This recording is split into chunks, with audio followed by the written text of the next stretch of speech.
Hello, welcome back to the channel. Today, we dive straight into how to get started with Airtable for project management, your full 2025 guide.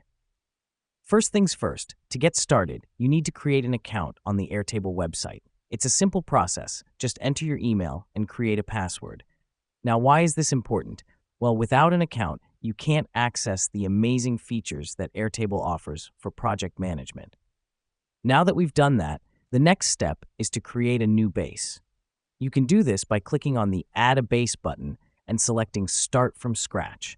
This helps us because a base in Airtable is like a project workspace where you can manage all aspects of your project. Great, now you have a base. Let me explain why this matters. The base you created is where you will add tables, fields, and records, all these components that will help you manage your project efficiently. Next up, let's add a table to your base. To do this, click on the plus icon next to the Tables section in your base.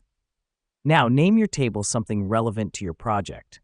The reason we do this is because tables in Airtable can represent different aspects of your project, like tasks, team members, or milestones. Now that you've created a table, it's time to add fields. Fields in Airtable are like columns in a spreadsheet. They store specific types of information. To add a field, click on the plus icon next to the last field in your table. This helps us because fields allow us to structure and categorize our project data. Lastly, it's time to add records to your fields. Records are like rows in a spreadsheet.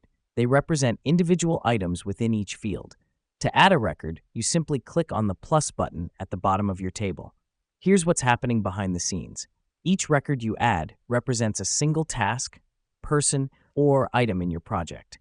By adding records, you're essentially populating your project management base with relevant data. And there you have it. You've just created an account, set up a base, added a table, fields, and records. You're now ready to start managing your projects with Airtable.